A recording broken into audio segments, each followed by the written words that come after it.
And then he cites a number of sayings from many of the Salaf, and it was particularly a virtue associated with the Salaf that they would cultivate this virtue of hunger.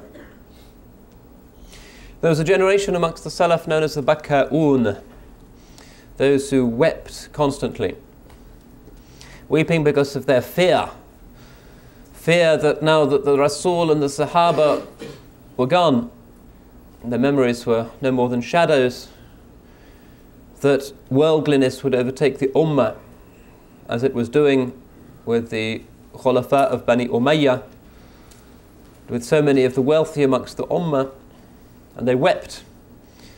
Fear for the Ummah and fear for their own selves, fear of the inevitability of death, the grave, corruption, the defacement of our features in the grave, the terrors of the resurrection, and the greater terrors of the punishment. So they had this khashya, and they wept.